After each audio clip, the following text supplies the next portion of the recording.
This episode of Wine and Crime is brought to you by Progressive Insurance. Do you ever think about switching insurance companies to see if you could save some cash? Progressive makes it easy to see if you could save when you bundle your home and auto policies. Try it at Progressive.com. Progressive Casualty Insurance Company and affiliates. Potential savings will vary. Not available in all states. Everyone treats summer like it owes you happiness. Long days, pool parties, your best life on a loop. So what does it mean when you feel worse? The summer blues are real. It's why summer is one of the busiest stretches of the year for people starting therapy. Therapy is not only for when you're in crisis. Grow therapy is for all the moments when you decide you want more. More support, more clarity, more tools. Mental health isn't a destination you reach. It's something you build, and Grow makes that easier. Grow connects you with thousands of high-quality licensed therapists across the U.S., offering both virtual and in-person sessions, nights and weekends. You can search by what matters, like insurance, specialty, identity, or availability, and get started in as little as 2 days. There are no subscriptions, no long-term commitments. You just pay per session. Grow helps you find therapy on your time. The therapist you want takes your insurance on Grow. Grow accepts over 125 insurance plans. Sessions average $21 with insurance, and some pay as little as $0 depending on their plan. Visit growtherapy.com/booknow today to get started. That's growtherapy.com/booknow. growtherapy.com/booknow. Availability and coverage vary by state and insurance plan. Wine and Crime contains graphic and explicit content which may not be suitable for some listeners. Listener discretion is advised.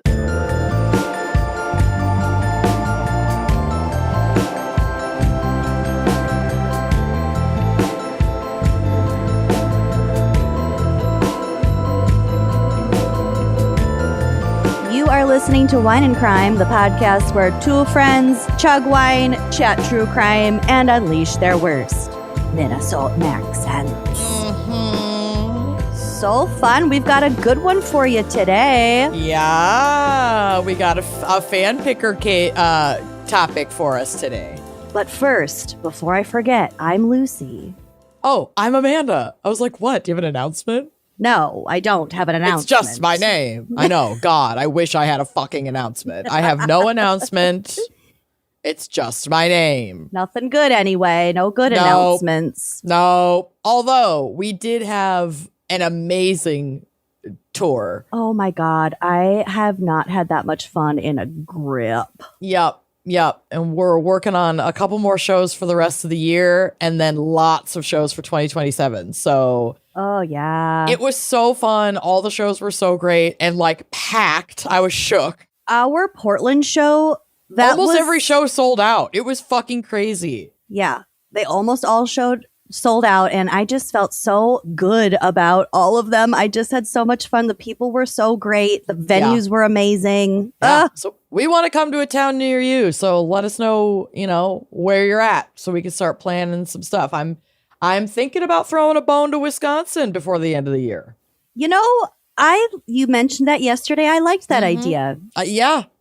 I've got a friend in Green Bay who thinks she might have a spot for us. So I'm gonna let the Wisconsinites speak here. But if you want to see us in Green Bay, let us know. I gotta go to Spring Green too.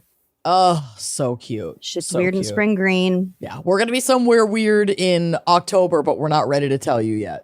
But stay tuned for that. We have a Halloween plan. Yes, we sure fucking do. I guess the weekend before Halloween, if you really want to mark your calendars. Spooky season. But yeah, if you're interested, pencil in some travel the week before Halloween. Anyway, details coming soon. But today we have a very special fan pick episode. Yes. This comes to us from Becky T. Oh, Becky T. Becky T has chosen the topic of Delaware Crimes. Delaware, one of the most forgotten states. The one I always forget. In the country, yeah. Yeah, she's tiny. She's just itty bitty. It takes like 20 minutes to go through her. Oh. I mean, same. We can't Hashtag judge. relatable. 20 minutes max. Oh, I have things to do. 20 minutes? Grow up.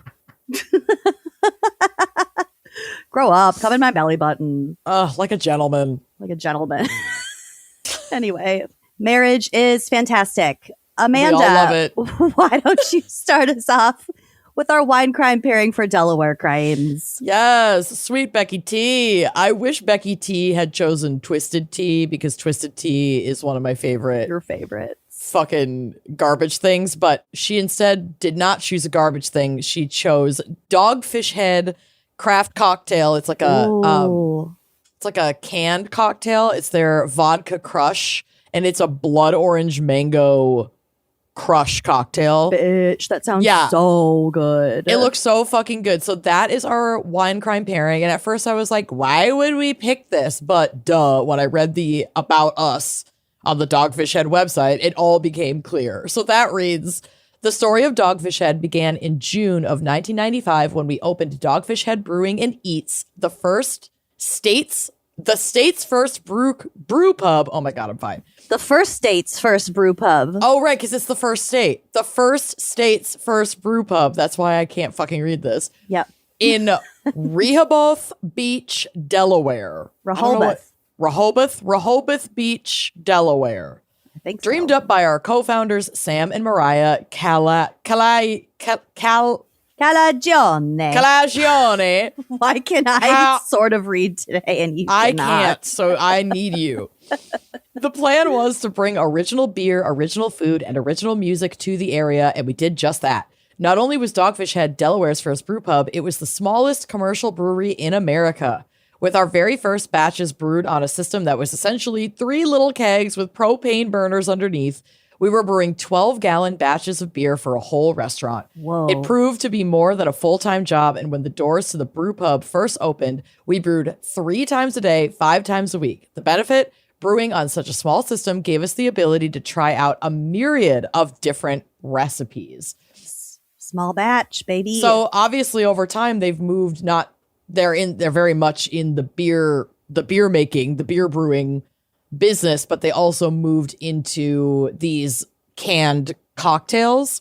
So this one in particular, this Dogfish Head Vodka Crush, says it's 2 real fruit juices and 2 foolproof shots. Whoa. We took our love of this coastal cocktail style to new depths. We blend Dogfish Head vodka, so they're making their own vodka, with real fruit juice from blood oranges and mangoes for a citrusy, crushable cocktail. Offering innovative takes on classic recipes, Dogfish Head cocktails are expertly crafted using a duo of real fruit juices for a distinct flavor experience. And they are available in a lot of states. Like, I think you can ship, but also you should check and see if they have it at your local liquor store, because they have Dogfish Head beer and stuff at Total Wine. So okay. Check it out, and you too could crush a Dogfish Head crush. Crush a crush. Crush a crush, baby. A friend of mine had a very, very smart brother. His whole family was really smart, but he worked at Dogfish Head at their original locale, which might be this. Cool. Sounds like it's this. I imagine it is. Mm-hmm. I love it. Well, congrats to them, and cheers to us. And that's what I got for our wine crime pairing. So let's take a quick break to hear a word from our sponsees, and then we will be back to dive into some Delaware shit. I've got some fucked up shit for you today. I have some very interesting. I really liked my segment for today. So please do come back and hear what we have to tell you about Delaware. Yeah, I can't wait to go over the flag. We're going over the flag, baby. I can't wait. Does anyone else feel like August is the Sunday of summer? Sometimes I get a little bit of like the August scaries for the end of summer, but it is helpful to know that it's also like the perfect time to hit reset before that autumn whoosh. And that can always start with your wardrobe. Quince proves you don't need a crowded closet to look incredible. You just need the right pieces. I love Quince so much. Quince specializes in effortless, high-quality essentials like ultra-soft organic cotton and premium Mongolian cashmere sweaters. Those are real good for the layering. They're all beautifully tailored, built to last, and transition seamlessly from morning meetings to dinner out. Quince also has premium stretch denim, Amanda's favorite, starting at just $50 with the kind of perfect fit, structure, and weight that you'd expect from a luxury designer brand. You were wearing those last week, and I was like, oh, are those your Quince jeans? Yes, they sure were. So many compliments. They're so cute. They look very expensive. Everything at Quince is priced 50 to 80% less than similar brands. They work directly with ethical factories and cut out the middlemen, so you're paying for quality, not brand markup. I have talked about my bedding before. I will never stop talking about my bedding. Don't. Quince has incredible, like, kind of lightweight quilts in really cute textures and colors. You're going to find what you're looking for. They also offer items for the bathroom, kitchen staples, essentials, and thoughtfully designed furniture. So whatever you're looking for, They kind of have it all. Quince has got it. Upgrade your everyday. Download the Quince app for app-exclusive offers or go to quince.com/wine. Get free shipping on your order and 365-day returns, now available in Canada and the UK too. That's QUINCE.com/wine.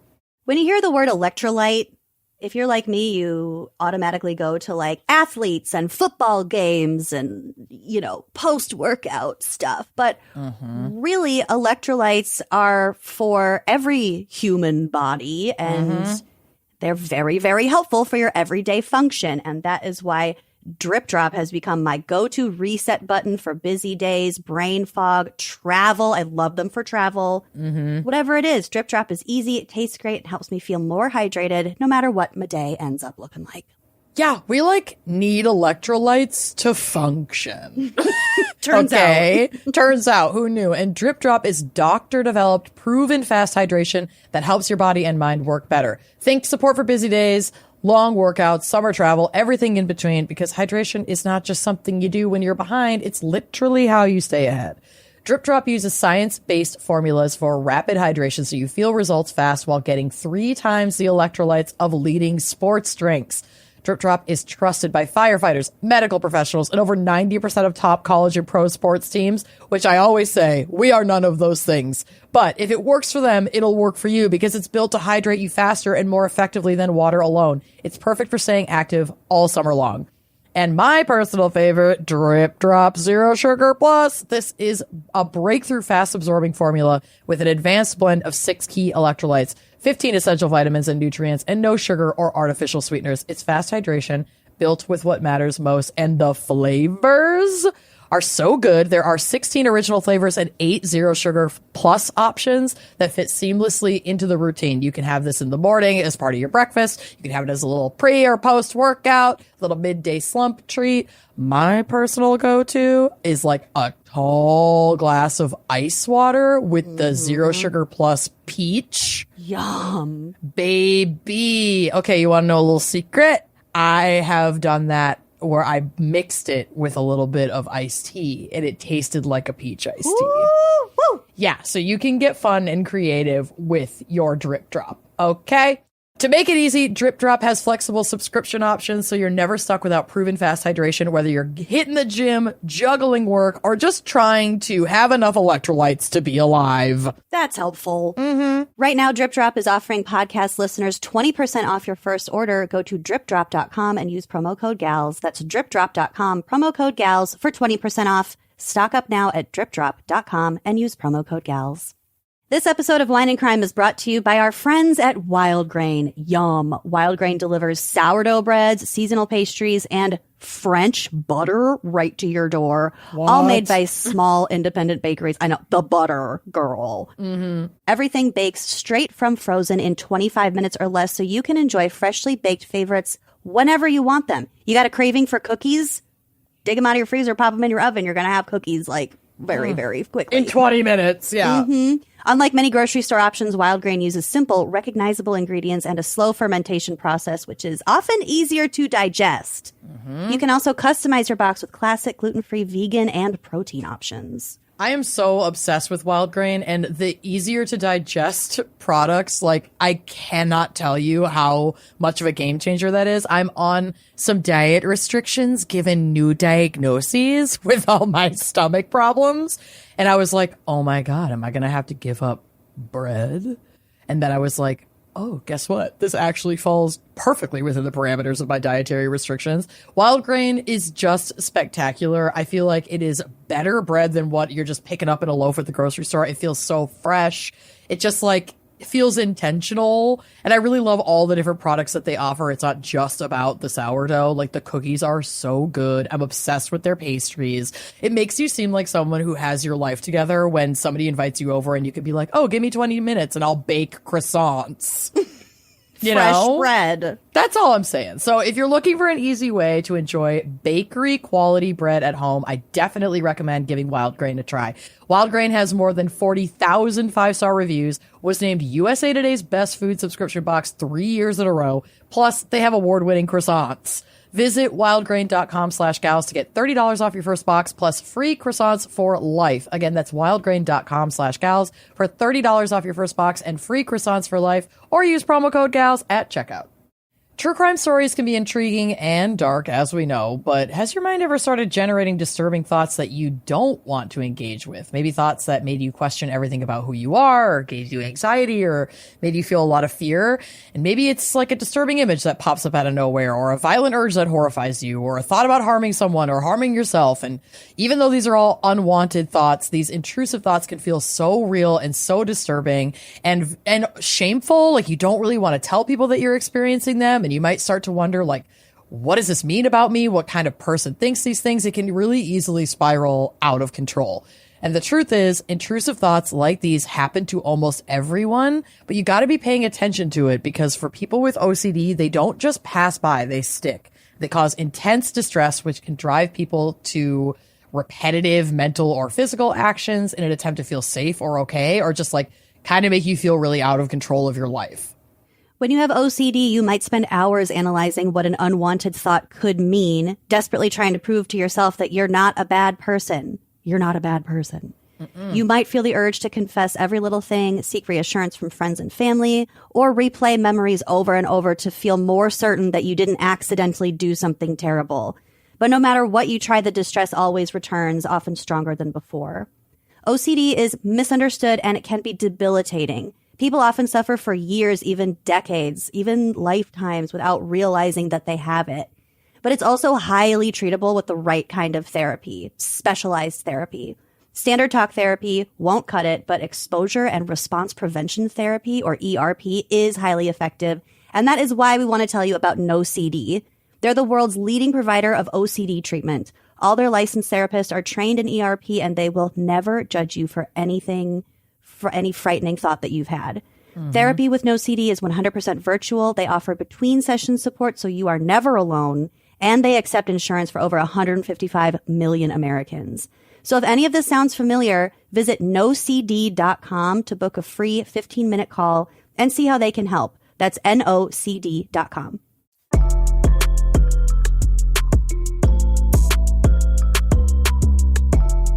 Delaware is a teeny tiny state in the mid-Atlantic region of the United States. It borders Maryland to its south and west, Pennsylvania to its north, New Jersey to its northeast, and the beautiful Atlantic Ocean to its east, direct Just east. gorgeous. She is a mere 2,044 square miles.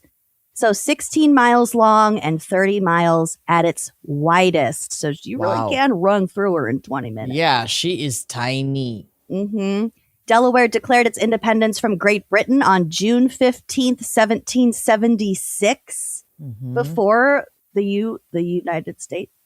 Well, yeah, we're going to kind of talk about the War of 1812 briefly. So Great Delaware War. really pulled off early, but that doesn't mean that Great Britain was just like, okay, that's fine. Yeah, exactly. You know, it's like they declared it. I didn't say it. I declared it, said Delaware.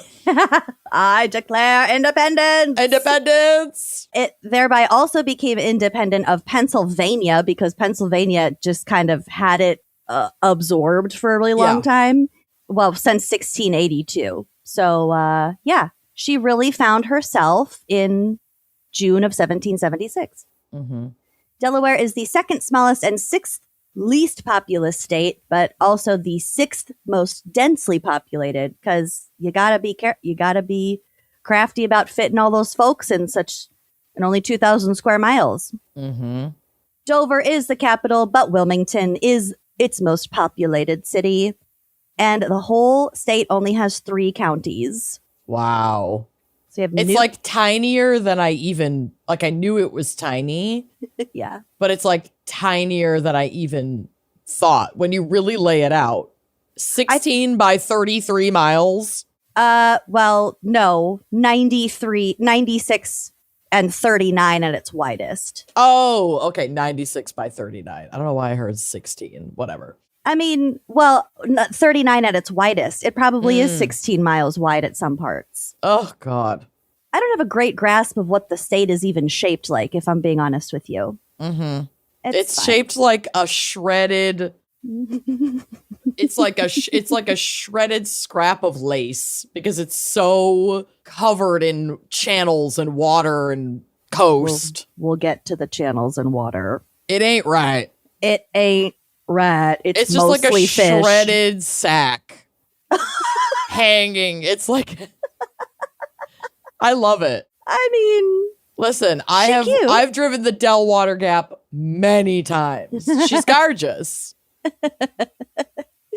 Well, gorgeous. So her mere 3 counties consist of Newcastle County, Kent County, and Sussex County. Newcastle is the most urban. I think the other 2 are very like agrarian farmland. Mm-hmm. And Newcastle is considered part of the Philadelphia metro area, very close to Philly. Okay. This was weird to me. The U.S. Census Bureau actually classifies Delaware as being part of the American South. Isn't that weird? I don't think it's that weird, and I think that's because wasn't slavery allowed there? Well, yeah. Do you mean part of the Union or part of the Confederacy? Yeah. I feel like it was the Virginias that were slit, or the Carolinas. That might have been the official, but says slavery in Delaware lasted from 1639 until December of 1865, making it one of the last 2 states in the United States to legally abolish the institution. Maybe that's why it's considered part of the South. There we go. Culturally South. That's what I mean. It's like, yeah. Yeah. Well, I mean, listen, none of us have clean hands. None of us have fucking clean hands when it comes to America's greatest shame. Okay. Like the North likes to pat itself. We like to pat ourselves on the back for not being part of the Confederacy, but like we did our own fucked up shit. Okay. Yeah. We genocided a lot. Just collectively. On December 7th, 1787, Delaware was the first state to ratify the Constitution of the United States, and that's why it had the nickname the First State. Okay. It wasn't actually the first state. Well, yeah, because didn't they land on Plymouth Rock? I don't know. What's a state, too? Who is a state and who is a colony? Yeah. Who is an outpost? Right. And also, who fucking cares? Like, good point. Genuinely, who cares who was the first white colonizer? Yeah, for the first of the American rot. Yeah. Bye. First out what? Right. So a couple of other nicknames include the Diamond State, not because it has diamonds, but legend has it that Thomas Jefferson called Delaware a jewel among the states because of its strategic location along the East Coast. Okay. Okay, we just took that one and ran with it. It's also known as the Blue Hen State, also a really gross background. One form of entertainment during the Revolutionary War for Delaware soldiers was cockfighting. Oh, no. It was so popular that Delaware soldiers brought their own blue hens with them during their stay in the army. They'd bring a chicken from home to fight it. Okay. BYOC. Bring your own cock. Yup. The blue hen was noted for its fighting ability and because of their bravery. the men of Captain Jonathan Caldwell's company was soon compared to this breed. Okay. They like the color blue, like a dusty blue. Mm-hmm. And their flag is dusty blue, which we will get to, but it's not because of the blue hen. It's because of George Washington's coat. Okay. The name Delaware comes from Delaware Bay, which comes from a dude named Thomas West, 3rd Baron Delaware. So Delaware, like French, Delaware. Oh, okay. So it was just a title that he was given. His dad was the 2nd Baron Delaware. That's not even their family name. It's just their title. So this guy was from England, and he was the largest investor in the Virginia Company of London, which was granted by King James in 1606 to settle colonists in a specific area on the east coast of North America. So they had latitudinal lines. They were like, use your little compass, go here. Figure it out. You've got between 36 and 41. They're like, okay. So this guy, Thomas West, he furnished like 2 whole ships for this company to get settlers, white people over to North America. Okay. So de facto, he became the governor of the colony of Virginia, which that made him the first colonial era governor. He like took over for John Smith. Okay. Like, Wow. That's like this era. Ever heard of him? And he wound up having this nearby bay named after him, Delaware Bay. He was an enormous asshole, as a lot of like rich English people were at this time. He was very violent, and he ordered the wholesale slaughter of Native Americans in this area, which were primarily the Lenape and the Nanticoke. And this was during the first Anglo-Powhatan War. Okay. So he was just like, we need to get rid of these people. I don't care if they're actual combatants or, soldiers fighting us or not. We're going to kill all of them and burn their shit. Mm-hmm. So he was one of the earliest to just burn it to the ground, commit mass genocide in North America. Well, in what is now the United States. Then he got malaria and fully left the country to go recover in the West Indies. But he got caught in a storm, blown off course. He was gone for months. And then he ends up back in England, where he had to like go to the principal's office and explain to the king why he wasn't doing his job. Oh, shit. The king was like, so why are you here? Because you're supposed to be the governor of Virginia. So he blamed flux, gout, and cramps. Because men are weak. I fucked up. I had cramps. It's not my fault. My cramps were really bad. My cramps were really bad. I had to go recover in the West Indies and eat a lot of oranges. Mm-hmm. Ouch, my scurvy. In 1616, he and his wife received John Rolfe and his wife Pocahontas and introduced them to English society. So like he was in with all this this like storybook but actual horrifying fact history. Yeah.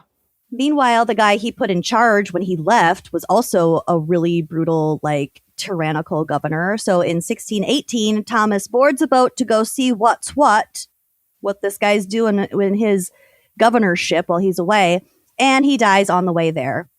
Womp womp. Also, insult to injury, the English colonizers just called the Lenape people the Delaware people. Yeah. So if you see tribes being referred to as the Delaware, that's the Lenape people. And more salt in the wound, Lenape is often translated as original people. So they're just like Delaware. Yeah. The names doesn't stem from a happy place, but not great. Today, Delaware has some crazy laws on the books. Since the turn of the 20th century, it has become an onshore corporate haven. Did you know this? No. Like Amazon and I think Walmart are based technically in Delaware. Over half of all New York Stock Exchange listed corporations and over 3/5 of the Fortune 500 companies are legally incorporated in Delaware. Mm-hmm. over 90% of all US-based companies that went public in 2021 incorporated themselves in Delaware. For a while, Tesla was in Delaware, but I think Elon Musk got busy and moved it to Texas or whatever. So these laws are called the Delaware General Corporation Law, or DGCL. Mm-hmm. And if it sounds kind of fishy, I mean, it is. It can be used in very fishy ways. The statute has been credited with reducing the tax burdens on Delaware residents as revenues from the statute provide 2/5 of the state's budget. So the state is making a lot of money because of the sheer number of corporations that are based there. It has also been criticized for facilitating tax dodging and money laundering by multinational corporations, and for providing safe haven to money launderers, kleptocratic foreign rulers, and human traffickers. Well, we'll get to some human trafficking. Great. Adopted on March 10th, 1899, that's how long these laws have been on the books. Their General Incorporation Act was modeled after similar laws in New York and New Jersey aimed at attracting more businesses, which they did, but like there are an awful lot of like loopholes. Mm-hmm. So here's another weird part about this system, which is just called collectively the franchise. Because it's not like one law or like a set of laws. It's just like how I'm not a fucking corporate attorney, but right. Yeah, it's like I'm how not all these work together. This. Yeah. So in addition, Delaware has used its position as the state of incorporation to generate revenue from its abandoned and unclaimed property laws. Under U.S. Supreme Court precedent, the state of incorporation, so in this case, Delaware, gets to keep any abandoned and unclaimed property, such as uncashed checks and unredeemed gift certificates. Okay. If the corporation does... They just have like 1 million Red Lobster gift certificates. Yeah. Revenue for the state. Woo! Here you go. Hand them over. Hand them over. Hand them over. We can do this the easy way or the hard way. Or the hard way.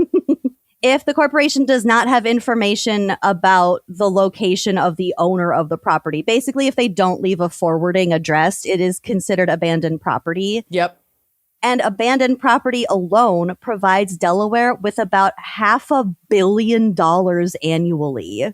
That's crazy. Yeah. And makes sense. Like I have entered my name even in Minnesota's. Like you can search in your state if you have unclaimed. I got $300 like a few months ago. You never know. You never know what you got.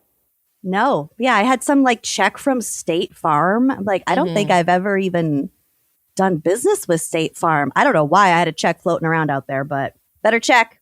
Yeah. So the franchise in general generates $2 billion every year for Delaware, covering wild. About 29% of the general revenue. And like, so corporations don't have to pay income tax. I don't know. It's wild.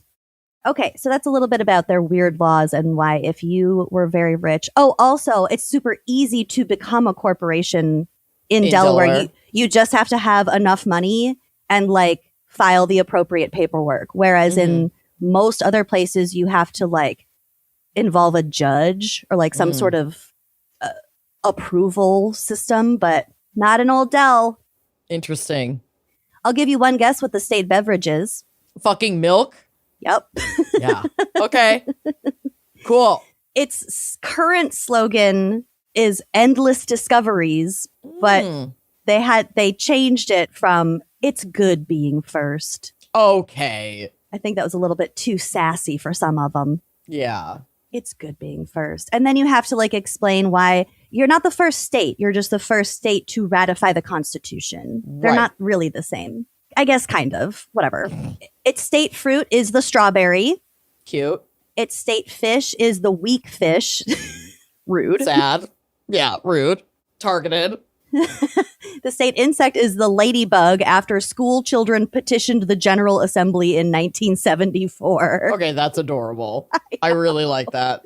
They don't even have ladybugs. The kids just wanted them. They just read so many Eric Carle books. Do you want to guess what the state marine animal is? It would be all over the beaches there. The hermit crab. Close. The horseshoe crab. Horseshoe crab. Okay. Those things fucking skeeve me out. They're They're cool. Don't they have like looking science-y blood, like really important Yeah. blood for like It's, like, medical research? blue. It like cures cancer. I think they use it in like chemo or some shit. It's crazy.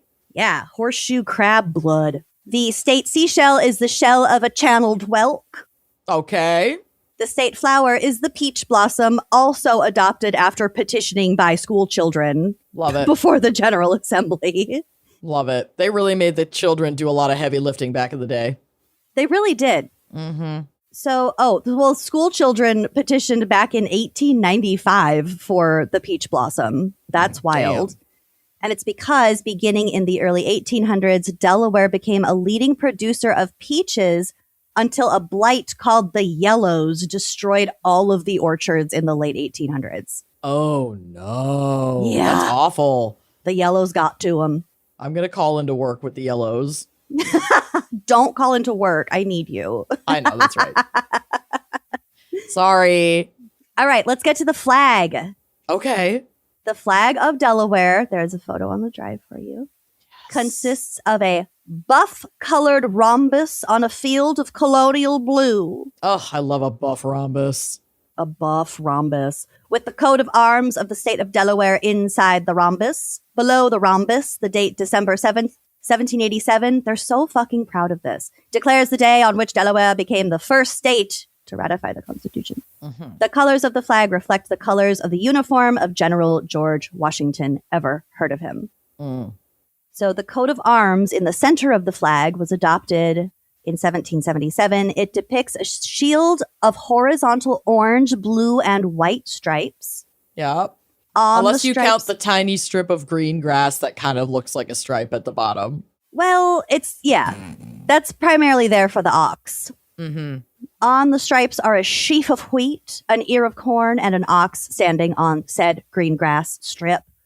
I just feel like a better artist could take a stab at this. Yeah. Like, the corn and the wheat look like ass. The ox, It's an ox, yeah. just looks like a cow that Well, a child drew. an ox is a cow, though, right? Or is it a type of cow? Probably a type of cow. It's a bovine. Sure. Yeah, It could be better, is all I'm saying. it could definitely be better. Most state flags could be better. Delaware is not the first to get this feedback. No, I know it's great to be first, according to Delaware, but you are not the first in this situation to not have a great flag. Okay. well, I do like the colors, though. It's very Pottery Barn. it is It's very really Pottery Restoration Barn. Hardware. Yep, so that buff and blue are the state's colors because of Washington. But it also feels very coastal, so I think that's appropriate. Yeah, This looks like a foggy seashore, these two colors together. it would look nice waving outside of someone's beach house. Outside of a, like, wood slat siding beach house. Shiplap. Yeah. That, like, rom-coms would be filmed at. Yeah, it's Diane like Lane.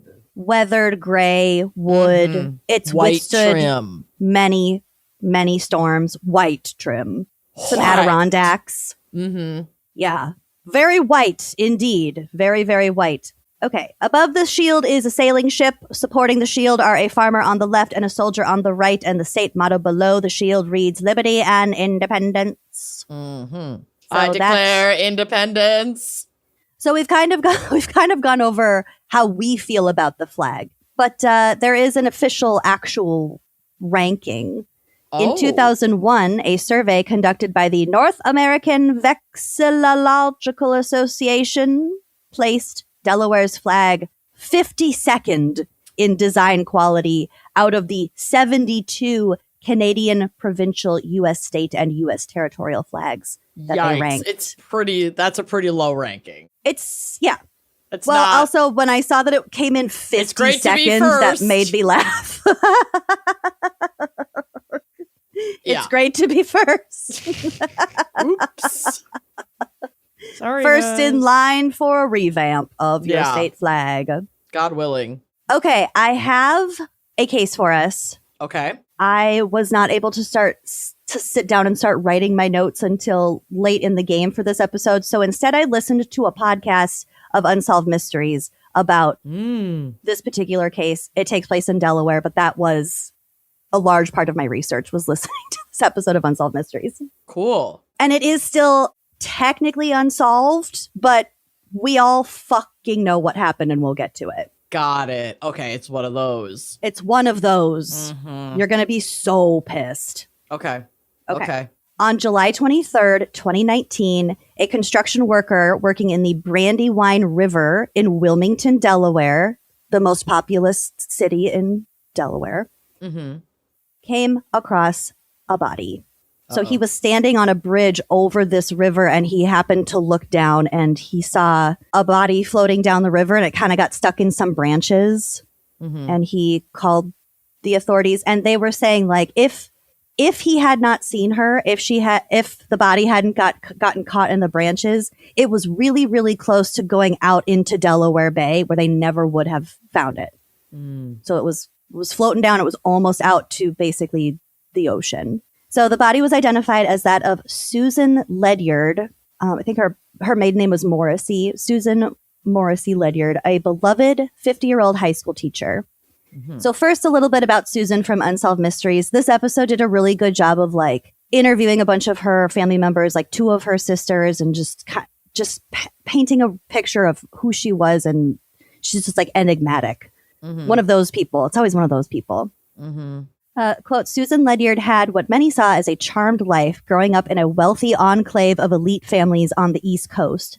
Private schools, summers at a family beach house, which is in Stone Harbor. No way. That's where their beach house is. That was like her happy place. That's crazy. A master's degree from Georgetown, followed by a brief teaching adventure in Czechoslovakia before finding her perfect job as a beloved high school English teacher back in her hometown suburb near Wilmington, Delaware.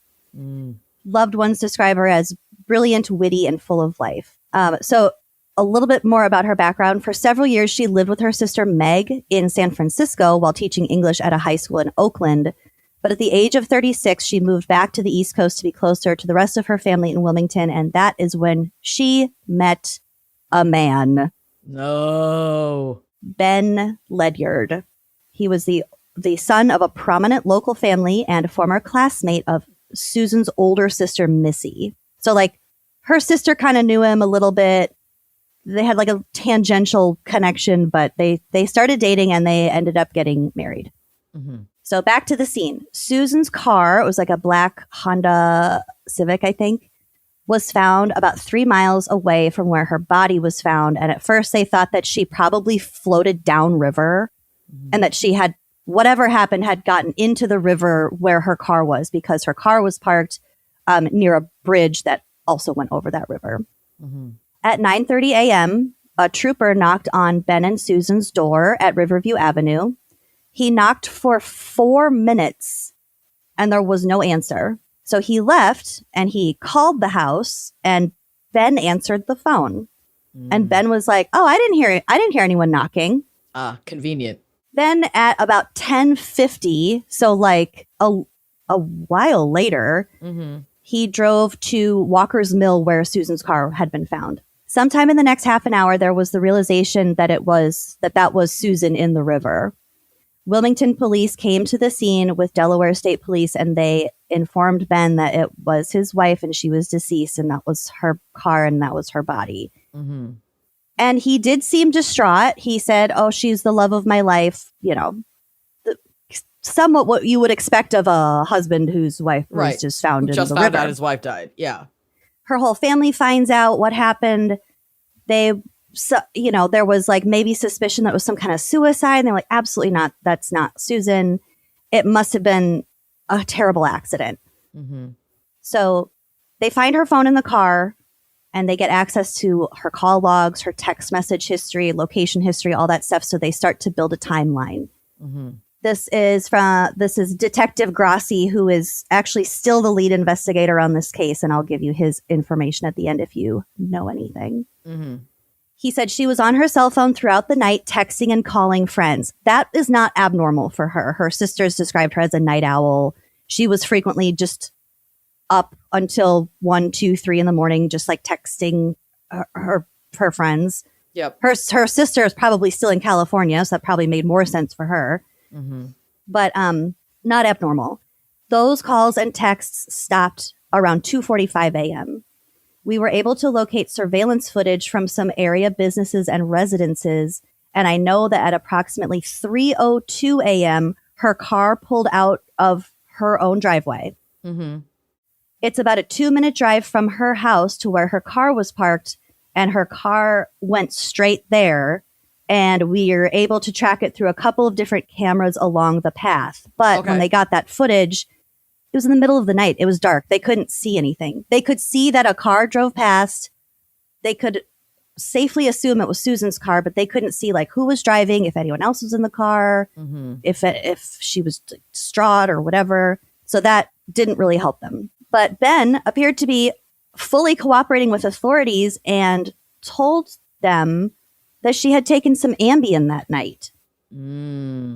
So, yeah. So her sister Missy said Ben had gone to a movie with a friend at the Queen Washington in Wilmington. His friend drove, so he dropped Ben off around 10:30 p.m. and then the friend stayed for 10 to 20 minutes. Susan was at the house at this time. The friend left. Susan and Ben are together alone in the house. According to Ben. At 10:30 at night? Yeah. Okay. Closer to 11 at this point. Yep.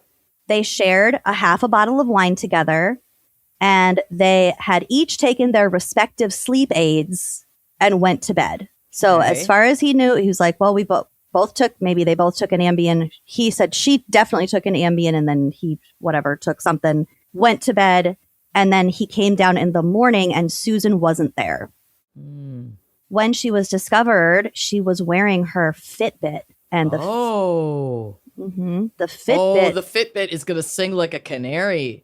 What did it capture? Well, it captured that she was active. Her heart was beating from 3 a.m. until sometime before 7 a.m. I think her body was recovered around 7:40 a.m. So she was alive until she was pretty fresh. She was pretty fresh when they found her. Yeah. Like less than an hour in the water. That's crazy. I mean, that's kind of a miracle. Her heart was beating for at least 3.5 to 4 hours between the time that the car parked and the time that she was found. So the sister goes on to say, we were operating under the assumption still, all of us, that it was an accident. He, meaning the detective, was talking to us about injuries to her body, but there was no statement, this was a homicide. Oh, okay. So for 4 months, the family, everyone is operating under the assumption that this was an accident and that Ambien had something to do with it. Oh, God. Because they were also saying like the road where her car was, like where she went, was like this really pretty, like twisting road. And sometimes she went out for like a cheeky pack of cigarettes. It's not unlike her to have been in that area. But also it's 3 a.m. It's a little bit weird. And she was fucking found floating in the river. So something happened. So 4 months. An autopsy conducted by the Division of Forensic Science ruled Susan's cause of death to be blunt force trauma to the head and drowning. Wow.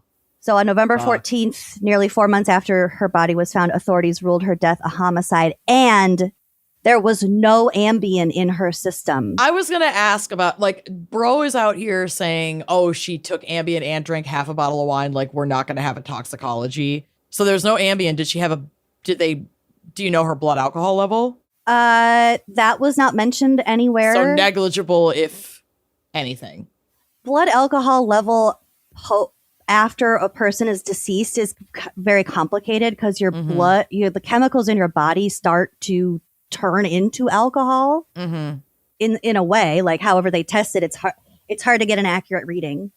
That's why they have to get the juice from inside your eyeball. That's the most accurate BAC at time of death. Isn't that fucking wild? Crazy. Anyway, so the cops are like, well, Ben is cooperating. I almost forgot the word because whatever.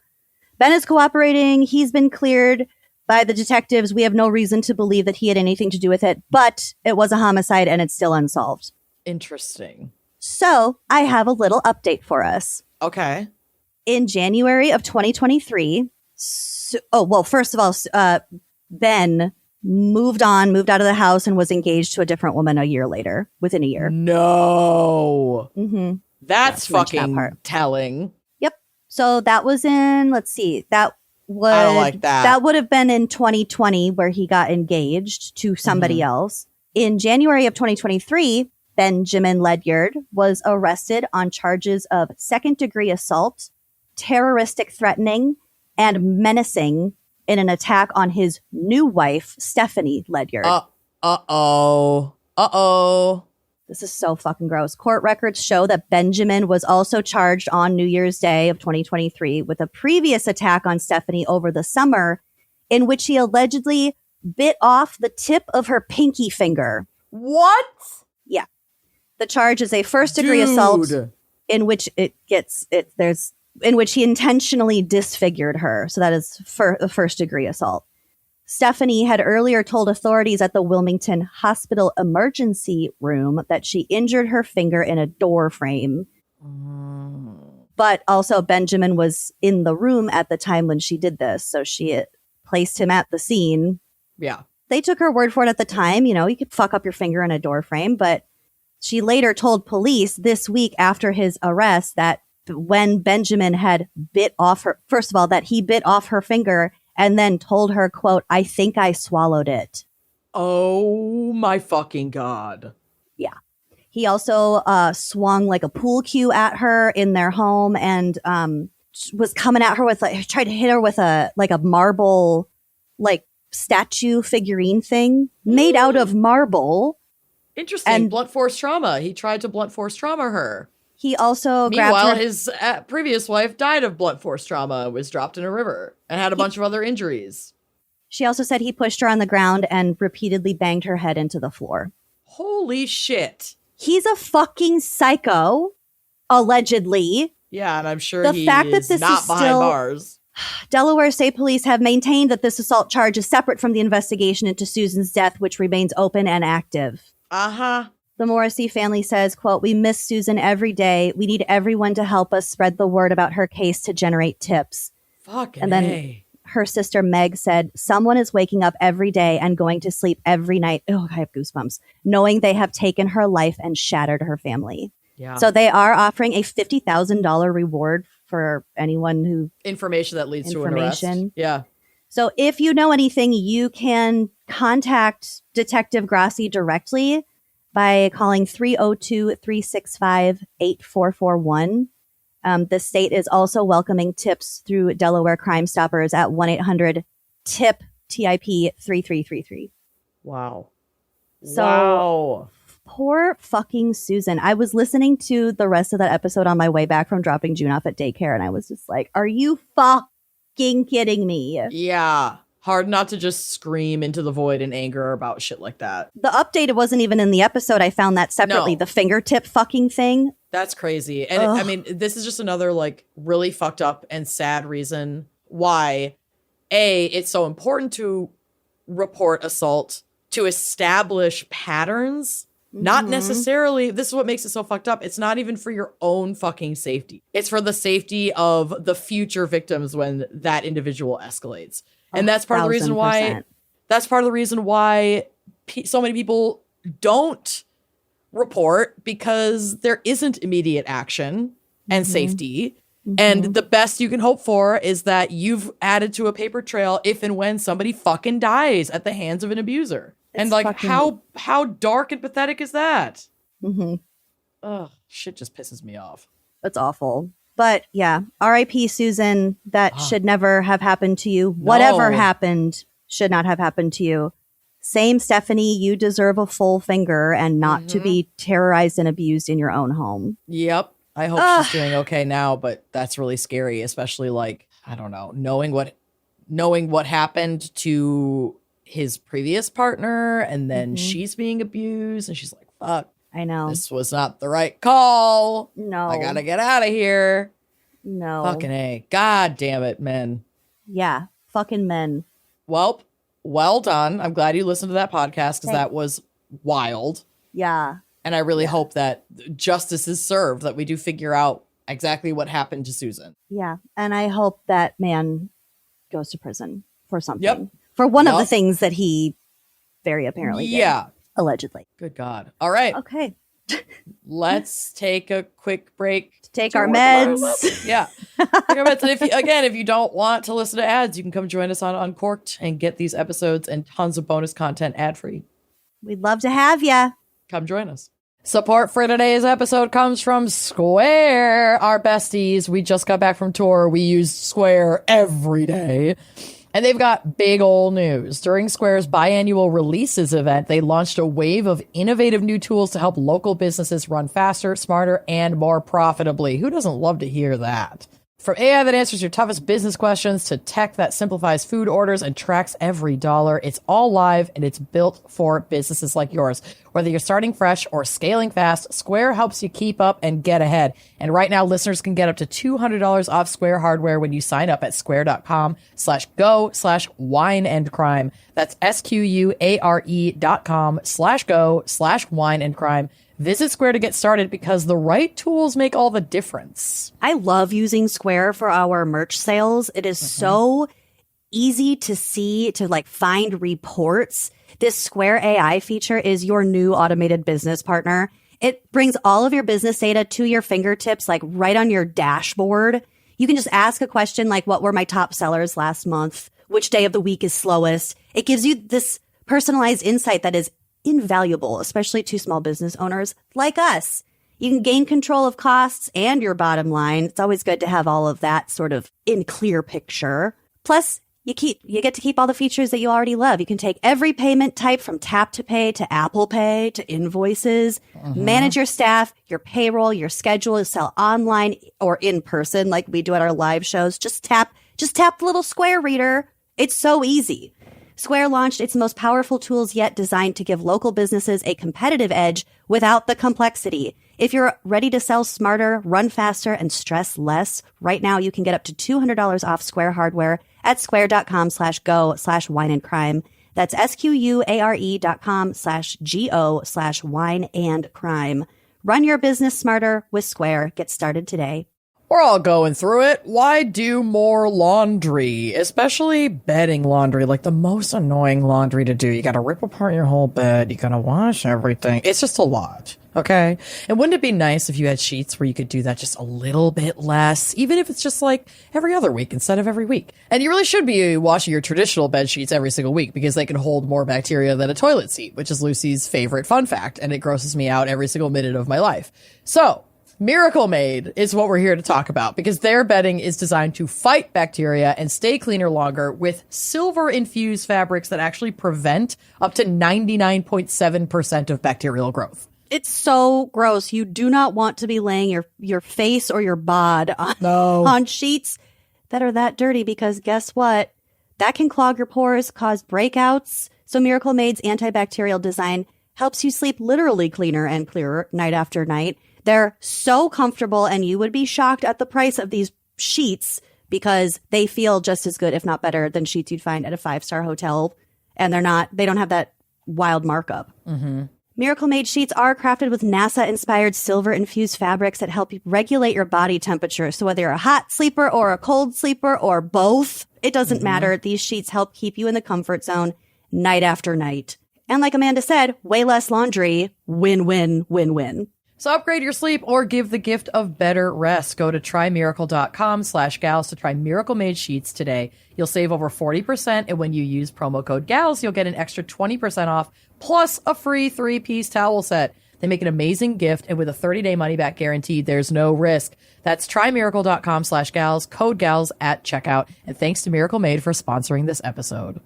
Insurance isn't one size fits all. And that's why drivers have enjoyed Progressive's Name Your Price tool for years now. With the Name Your Price tool, you tell them what you want to pay, and they'll show you options that fit your budget. So whether you're picking out your first policy or just looking for something that works better for you and your family, they make it easy to see your options. Visit Progressive.com, find a rate that works for you with the Name Your Price tool.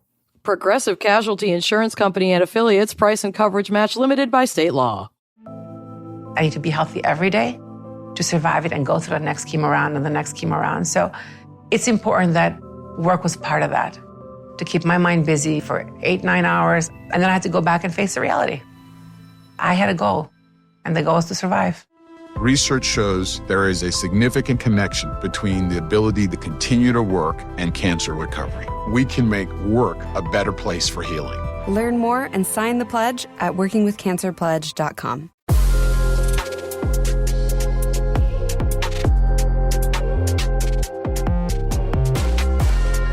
This is a dark case alert, okay? Great. Today I'm covering one of the darkest chapters in American history, which we've kind of touched on already today, Delaware. Yep. There are roots, or at least strong ties to this movement, quote unquote, in Delaware. And that is the reverse Underground Railroad. Because, of course, Oh my God. if there's going to be an Underground Railroad, some angry white people are going to try to fucking combat it. It's reverse racism. We're the victims. We're the victims for losing our property. So this was a clandestine network of human traffickers who abducted free black people, mostly children, Oh my from God. the North and sold them into Southern slavery. At the heart of this evil enterprise was the notorious Cannon Johnson gang, and that's what we're going to talk about today. Yuck. The Cannon Johnson gang was not just a group of criminals. It was a multi-generational family enterprise. So Patty Cannon is at the top. She was possibly born as Lucretia Patricia Hanley, but we only ever know her as Patty Cannon. Okay. And then It rolls off the tongue a bit easier. Yeah. Then her daughter is married to a guy named Joe Johnson. So it was a mother and son-in-law founding duo Got it. for the Cannon Johnson gang. The gang also involved Patty's husband, a man named Jesse Cannon, and other relatives in the household. They lived in the early 19th century after the 1808 ban on importing enslaved Africans. So we hadn't abolished from Africa? slavery. Yep, we had simply stopped importing enslaved people. Allegedly. You know, that yeah. shit was still going on. Well, of course it was. Mm-hmm. But it was going on at a lesser degree because of these laws. So this caused a domestic demand and inflation in price for specifically American-born enslaved Africans. Oh, that makes me feel fucking ill. Yup. Ugh. So this reverse Underground Railroad, like Cannon Johnson gang, they made their money by kidnapping free black people and children and then taking them back south off into like Mississippi and Alabama and selling them back into slavery at extraordinarily inflated prices because people weren't able to just mail order enslaved people anymore. Or They go had down to to the be- village square and go to an auction. Well, right. I mean, at least Human if that, auction. at least if that practice was continuing under the new law, it should have been only American born, which meant mostly like children and youths to be Well, they could also get more money out of kids because they have more life left in them. correct. Correct. And they're probably easier to abduct. Yeah. And like this is only one thing that law created. I mean, we already had issues of like breeding, which makes me sick to think about because it could be less expensive than acquiring an enslaved person from overseas. Then you could sell those children. So this is like created this, what was meant to, and I'm not saying it's bad that they made this ban, but we should have just fucking abolished slavery from I mean, it never should have, it never should have existed. It was But like at a this pathetic point, little half measure. it was a pathetic little half measure that actually created like black markets and more terror Yeah. stateside as they tried to cling to this dying quote unquote market Mm-hmm. of human trafficking. Oh, God. I know, it just gives you fucking physically chills. ill. Oh. It's sick. The gang's headquarters was located in Reliance, a border town that known then as Johnson's Crossroads, sitting exactly where Maryland and Delaware converge. And I do have a map on the drive that you can look at. There are 2 points on that map. We're going to get to one, but you can see one is marked Patty Cannon House. Mm-hmm. And you can see it's like literally right on the borderline. Yeah. That dotted line is the Delaware-Maryland border. Oh, it is right on there. Yep. Okay. So this location was specifically strategic because local police forces were weak at best. It was mostly like little volunteer. I mean, this is the 1800s. But like if they approached, Patty would take her enterprise. She would just go over state lines and be like, well, you don't have jurisdiction here. And then another volunteer group would have to come from, like, what are they going to do? They didn't have a phone to just call the Maryland Police Department and be like, come meet us here. Yeah. You know, so like the policing of these fuckers was weak to begin with for obvious reasons. Like, think of where the police force even came from. Mm-hmm. Former slave catchers. But like, so it was weak at best. And then when they did stroll up to the property, she would just go to Maryland and be like, nana, nana, boo, boo. And then Out they of would your fucking jurisdiction. leave. Yeah. Yeah. So while their base was on the Delmarva Peninsula of Delaware, their hunting grounds extended far north into Philadelphia, which had the largest population of free Black people in the North at that time and lacked a professional police force. So it was like a big city my God. without Just- police that a Just lot go of, pick them off. yup, a Ugh. lot of freed enslaved Africans had relocated to. They also operated throughout New Jersey, the Chesapeake Bay, and as far south as Georgia, Alabama, and Mississippi, where they delivered their human cargo. The gang's primary crime was kidnapping, often children who were easier to control and could fetch a high price. They employed Easier to control. Yup. Oh. They employed a chillingly effective method, and that is the use of mixed race or Black decoys.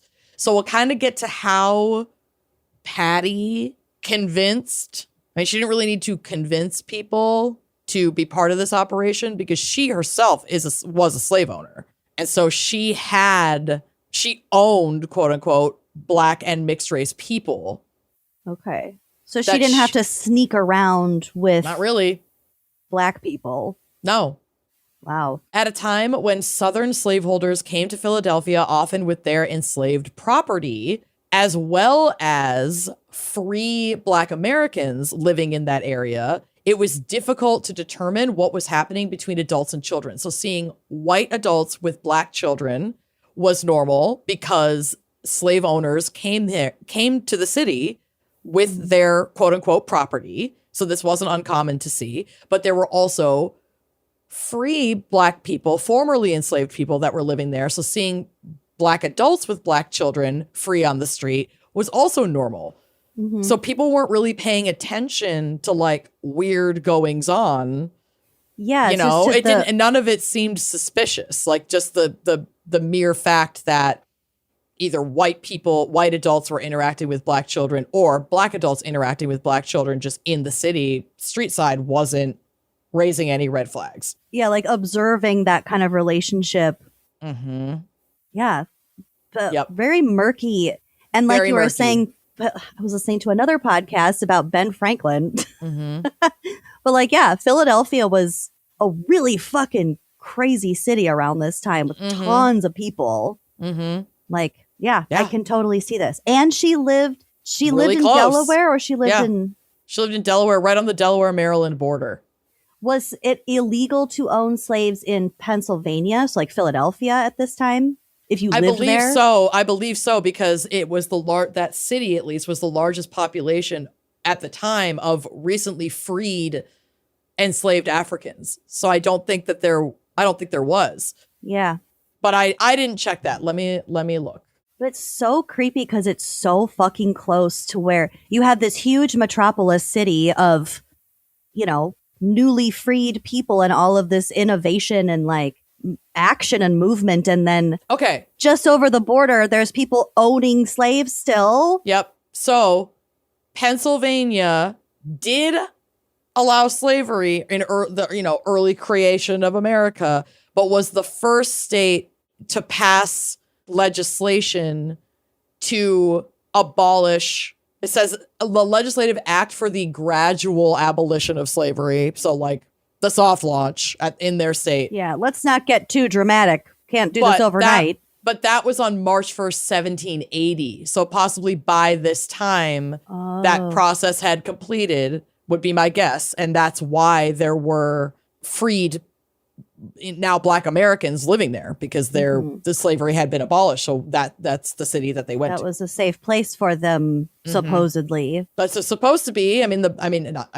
Yeah. So that answers the question. I'm glad we got to the bottom of that. So operatives would approach Black children, mostly under the pretense, and just young, like teenagers, people in their 20s, just be like, hey, I've got work. Youth.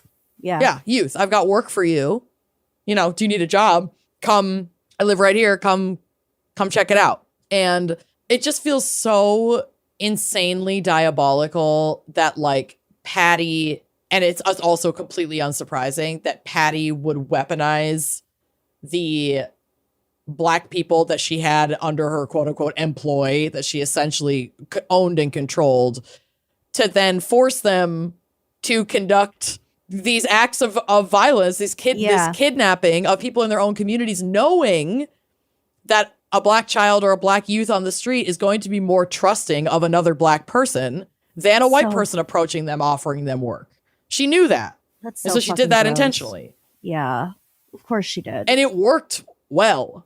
Oof. One victim, 17-year-old Isaiah Sadler, was lured with a job offer only to be handed over to Patty Cannon's men, clamped in irons, and prepared for transport south. Oh my God, that would be so fucking terrifying. Horrified. They're just kidnapping you. They're just putting you back. It's just a repeat of the same. And you know what's down there. Yeah. Oof. And these kids have probably experienced this before, or at least their parents did. Mm-hmm. Victims were often kept in secret rooms, basements, and attics in Cannon's house or Joe Johnson's Tavern, which is her son-in-law's quote unquote bar, but like she partly owned it. So like she's a business owner. She's got this tavern, but like the tavern and her house had spots for her shady business to be conducted. It was like an operating bar with people just going and spending their money, and there's children being hidden in little hidey holes around. Yep. Ugh. At times, yeah. They were held, like I said, in leg irons, and they were also severely whipped if they insisted they were free. Once enough people were gathered, they were shipped via schooner down the Nanticoke River or taken by covered wagon to slave markets in the Deep South. So those markets were definitely still happening. They were just like supposed to be only, they called them like, quote, native born or native grown, which is so fucked up. But that just meant like born in the United States because we can't import people anymore. Yeah. Or had already been imported before the law passed. Yeah. So it's like we can't import new people, but we can continue to own and exploit the people we already imported. And then we can breed them so that they have more people that we can sell and exploit. And if you're living outside of a territory where that is a common practice, you could become a fucking trafficker. Yeah. And make a shit ton of money grabbing them from the north and bringing them to the south. And this went on for years. Yeah. Money is a fucking insane motivator. It's I nuts. keep having flashes. I mean, it's so fucking gross. I keep thinking of like the exotic pet trade. Honestly, any black market, it's what it is, but it's just so fucking with children. Ugh. Yeah. And like, on paper, we don't have slavery anymore, but what is this? Is this the fucking, is this any kind of alleviation? Yeah, the trafficking persists. Always. An added shroud for their violence was the War of 1812, which I mentioned earlier. This was a fight between the new America and the Brits still trying to oversee shit over here. Thousands of enslaved Africans apparently joined British forces with the promise of being brought over to the UK for freedom in exchange for their service. There were training camps along the peninsula operated by the Brits, training the black enlisted soldiers to fight against the Americans. This fueled further hatred and racism from white Americans who wanted to break from Britain and made white folks in the area, like of the Cannon Johnson gang, pretty indifferent, if not fully sympathetic to the gang's activities. Because it's like, well, these black people are traitorous anyway. They fought for Britain against us. It's like, no, they fought for anyone who would promise them their fucking freedom. Because we keep enslaving them. Yeah. But they're like, no, they're bad. By another name. Mm-hmm.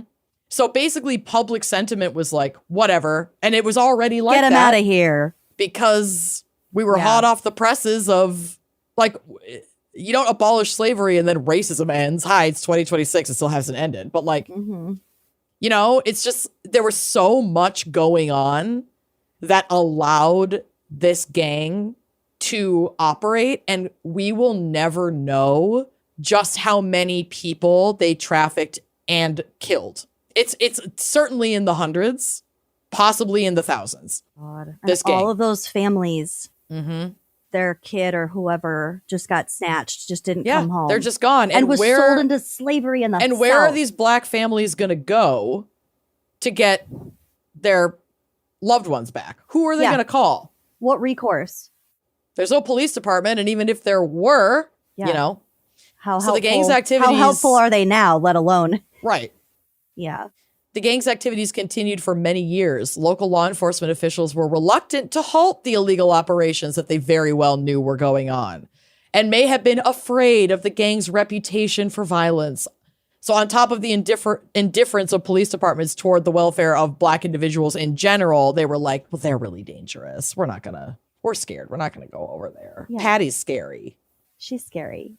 But that strategic location in Delaware always worked to their advantage, because anytime they would approach her, when she would learn the police were coming toward her property, she would slip across state lines away from local police forces where they couldn't do shit to her. But every empire eventually falls, thank God. The gang's reign began to crumble in the mid-1820s due to the persistent efforts of Philadelphia's mayor, Joseph Watson, who worked to rescue kidnapped victims and gather evidence against the gang. In 1826, Watson offered a $500 reward, which in today's money would be like $15,000, for information leading to the arrest of members of this gang. And then Pennsylvania Governor John Andrew Schulz also issued orders of extradition to the states of Virginia, Alabama, and Mississippi for like basically trying to get these people back. This united effort led them to find many free black children who had been kidnapped and sold in Mississippi, like in just the year before. Because a slaveholder contacted Watson about someone trying to sell kidnapped people as slaves, and some of them were rescued. At least one that the gang had brought to sell had died being beaten to death on the trip down. In 1827, one child who had been kidnapped by the gang in August of 1825, his name was Cornelius Sinclair, had been freed from sale back into slavery in Alabama. After his rescue, he bravely became a prominent witness to testify against Henry Carr and John Purnell, who were two members of the gang who were prosecuted for kidnapping. Do you know how old he was? The child? Cornelius, I don't know. It's like these records are so minimal. Even Patty, we don't know exactly how old she was, like when she died. Yeah. So I don't know exactly how old. So most of these people were like at least youth. He's probably at least under 18. Either way, incredibly brave. To stand up. Ooh, yeah. This is the American justice system, however. So unsurprisingly, Henry Carr, was acquitted in the court. He left for Alabama and he died there in 1828. Purnell was also tried in the Philadelphia County Court, where he was convicted in Philadelphia on 2 counts of kidnapping and sentenced to a $4,000 fine, which would be about $117,000 today, and 42 years in prison. But he died 5 years later while incarcerated in Walnut Street Prison in Philly. Too good a death. I know. One of them went to prison and died there. The other didn't go to prison, but died in Alabama like the next year. Like their life expectancy was not long, thank God. Then in 1829, the bodies of 4 black people, including 3 children, were discovered buried on farm property that Patty Cannon owned in Delaware when a tenant farmer uncovered their remains during plowing. After this discovery, Patty Cannon was indicted on 4 counts of murder by a grand jury of 24 white males. So it's actually like kind of shocking that they even indicted her. But I mean, the evidence was so clear that I don't think they really had much of a choice. Yeah. Witness Cyrus James stated that he saw Cannon take an injured black child, quote, not yet dead, out in her apron, but that it never returned. Oh my God.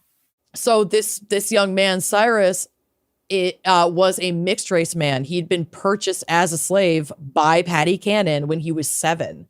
and had grown up in her household and participated in her crimes, sometimes serving as a decoy to make free Black people feel safe and working with him on a task to like lure them into her trafficking ring. Oh, She had several operatives that she owned and deployed this way. While awaiting trial in a Sussex County jail, Patty Cannon confessed to nearly 24 murders. Oh my God. On May 11th, 1829, she died in her cell after she had been sentenced to death by hanging. Her age at that time was estimated to be between 60 and 70 years old. And while some claim that she died of natural causes, many believe she died by suicide using poison because she didn't want to be hanged. Her body was initially buried in the graveyard of the Georgetown, Delaware jail. Before the land was developed as a parking lot in the 20th century, her remains, along with those of 2 other women, were exhumed and reburied in a potter's field near the new jail that they built. Her skull was allegedly separated from the rest of her bones that were like in the potter's grave when the parking lot was being excavated and built. And the skull was later put on display in various venues, first one being on loan to the Dover Public Library in 1961. And then it was loaned to the Smithsonian in 2010 to allow scientists to learn more about settler colonial life in the Chesapeake. Whoa. But there are some people who don't believe that that's necessarily her skull, especially because she was buried in like a pauper's field, like outside of a prison. It could have been anyone. So it could have been anybody's, but the skull that was on display was always referenced to be that of Patty Cannon. But some people are like, I don't know about that. I mean, I hope her body is being desecrated over and over and over and over and over again. Well, I don't mind that either, but unfortunately, there is another weird thing connected to this. So the legacy of the Cannon-Johnson gang remains a stark reminder of the brutality of the era, marked today by a historical marker in Seaford, Delaware, dedicated to the victims, but also, quote unquote, marked in a more controversial way by some white guy who founded a housing development in Delaware. There's a housing development in Seaford, Delaware, like where this historical marker is, where Patty's house was, the area where this was happening. And they named the community Patty Cannon Estates. Are you fucking kidding me? And it's still named that. And that's the Patty Cannon Estates that's on the map. Ew. Yeah, well, I did say it does roll off the tongue, but Jesus Christ, open a book. I know. That's not like an accident. No. But basically after this like story became more widely known and people started speaking out about it, the guy who founded this or created this housing development or whatever in the 70s, who is definitely fucking racist, but was asked about it and he was just like, she was like the Al Capone of our area and people honor him, and you know, it's not an honor, it's just we can't erase our history. It's the same as taking down like monuments to the Confederacy. We know it was bad, but we gotta we gotta honor that it's part of American history. And I'm just going to make him sound like Mitch McConnell because fuck you. The dead Mitch McConnell. Yeah, the very much probably not alive Mitch McConnell. Also, Al Capone was moving alcohol and not children. Bro, I know. And also, none of them are good. No. We shouldn't be doing this. No. So community members have spoken out against the naming and implored them to consider changing the name, but without success. Residents of the area, after learning Patty Cannon's history, took to Facebook to express their concern over the naming. I do believe this couple is a Black couple who were quoted as saying, the Davises, for 2, are not at all impressed with the idea of naming a community for a former slave kidnapper and killer. What if the neighborhood was named after Timothy McVeigh, Imelda Davis wonders, the domestic terrorist executed for the 1995 Oklahoma City bombing? Would people have an issue with that? I think it's a real big slap in the face, not only just for Black folks, but for people, period, Chris Davis said. It's disrespectful. It's hurtful. He said he feels embarrassed even telling people where he lives now. Oof. Both Chris and Imelda emphasized that they liked the neighborhood, and they said they are not looking to become activists on the issue or making it a big campaign. Quote, I really liked the quietness of the neighborhood, Imelda Davis said. There's nothing wrong with this neighborhood, but it's I think they just wish it was fucking named something else, which is Anything completely else. fair. These are two people who just want to be left alone in their quiet community, but not be reminded constantly that they live in a housing development named after a fucking monster, like a human trafficker of Black children. And can you blame them? No. So after Chris found out the story behind the name, he decided to put it out on social media to start raising awareness. Quote, ignorance is not bliss, he said. Chris Davis's post did get some interest, but didn't really cause a controversy or firestorm. A number of the commenters seemed to agree that naming a neighborhood after Cannon was strange or distasteful, although there was some pushback taking a, quote, don't erase history stance. Don't erase history. Oh I my know. God, these people. You're their not erasing logic. history by just not naming a housing development after the worst parts of our history. Yeah. There are other parts of our Unfortunately, history that we can honor.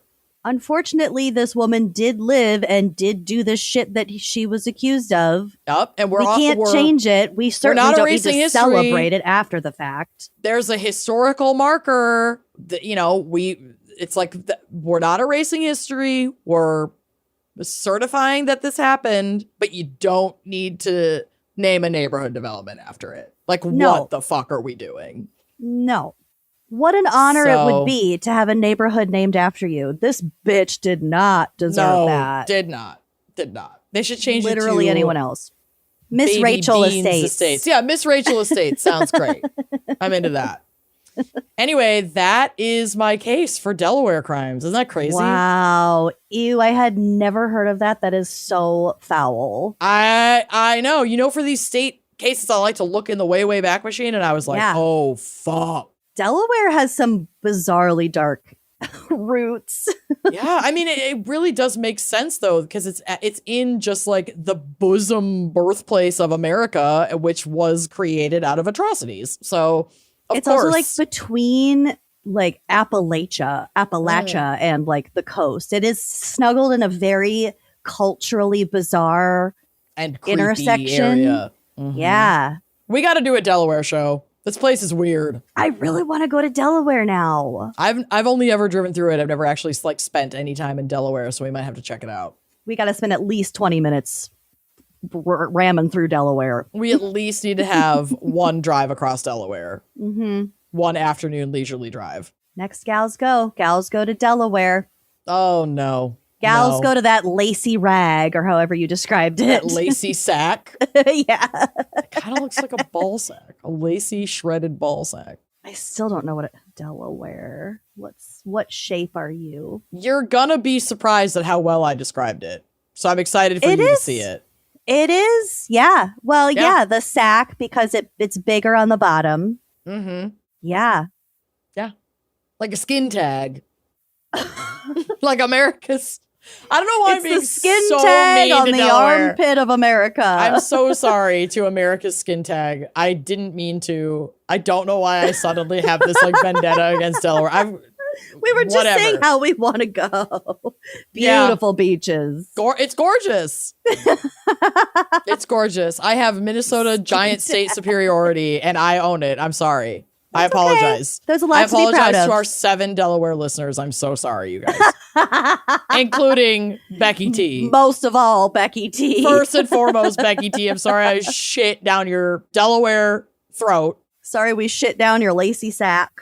But, That's okay. That's It what you get happens. for not pairing with Twisted Tea, I guess. yeah, that's what you get, Becky T. That's what No, you but get. Dogfish Head is amazing. It is really good beer. It's one of the only beers that I like. That they It's have good. certain kinds that I like. Yes, queen. All right. Get thank your you. certain kinds. Get your certain kinds. You deserve certain kinds. You deserve them. All right. Thank you so much for listening. Hopefully we'll see you over on Uncorked. And either way, we'll be back with a fresh ep next week. So we'll see you then. We will. Bye-bye. Thanks for listening to Wine and Crime. Our cover art is by Danielle Sylvan. Music by Phil Young and Corey Wendell. Editing by Jonathan Camp. Our production manager is Andrea Gardner. For photos, sources, and other resources, head to wineandcrimepodcast.com. You can follow us on all the socials at Wine and Crime Pod. If you'd like to show your support and get access to all sorts of wine-fueled bonus content, check out our premium channel at wineandcrimepodcast.com/uncorked. Cheers!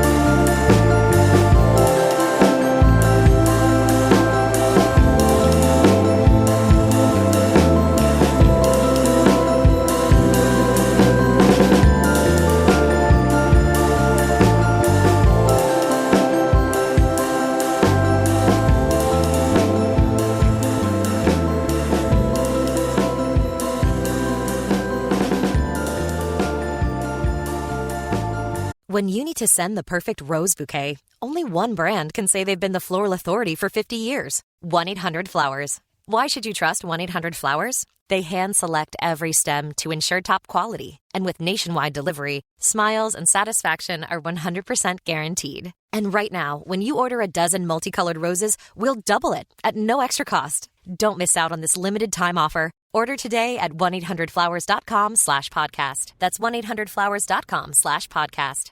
I think when you're diagnosed with cancer, you crave a semblance of normalcy and control. And so work allowed me to be me. So I think it's really important that companies stay flexible. Cancer and a diagnosis can be all-consuming, but it doesn't have to be. Research shows there is a significant connection between the ability to continue to work and cancer recovery. We can make work a better place for healing. Learn more and sign the pledge at workingwithcancerpledge.com.